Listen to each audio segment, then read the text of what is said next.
Local body ఎన్నికలపై మంత్రి Seethakka clarity ఇచ్చారు. వారం రోజుల్లో పంచాయతీ ఎన్నికలకు నోటిఫికేషన్ వస్తుందని చెప్పారు. మెహబూబాబాద్ పర్యటనలో ఉన్న సీతక్క ఎన్నికలకు సిద్ధంగా ఉండాలని పార్టీ కార్యకర్తలకు సూచించారు.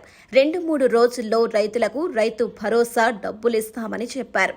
ఇప్పటికే సర్పంచ్ ఎన్నికలకు సర్వం సిద్ధం చేస్తున్నారు అధికారులు. నోటిఫికేషన్ వచ్చిన నెల రోజులలోపే ఎన్నికలను పూర్తి చేసేలా ప్లాన్ చేస్తోంది ప్రభుత్వం.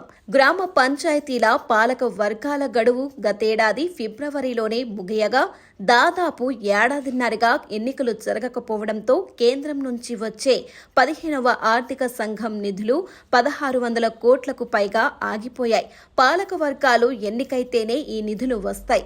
ఇక మండల పరిషత్, జిల్లా పరిషత్ పాలక వర్గాల గడువు గతేడాది జూలై మొదటి వారంలో, మున్సిపాలిటీలు, కార్పొరేషన్ల గడువు ఏప్రిల్లోనే ముగిశాయి.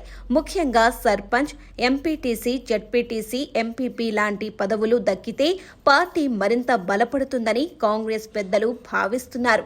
ఈ పరిస్థితులన్నింటి నేపథ్యంలో జూలైలో స్థానిక ఎన్నికలు నిర్వహించేందుకు రాష్ట్ర ప్రభుత్వం సిద్ధమవుతున్నట్లు తెలుస్తుంది. పంచాయతీ ఎన్నికలకు గతేడాది నిర్వహించాలని రాష్ట్ర ప్రభుత్వం భావించింది. కానీ అసెంబ్లీ ఎన్నికల మేనిఫెస్టోలో ఇచ్చిన హామీ మేరకు బీసీలకు స్థానిక సంస్థల ఎన్నికల్లో 42% రిజర్వేషన్లు కల్పించాకే ఎన్నికలకు వెళ్లాలని నిర్ణయించింది. ఇందుకోసం సమగ్ర కులగణన సర్వే చేపట్టింది. అనంతరం బీసీలకు విద్య, ఉద్యోగాలు, స్థానిక సంస్థల్లో 42% రిజర్వేషన్లను కల్పించే బిల్లులను అసెంబ్లీలో ప్రవేశపెట్టి ఆమోదించింది.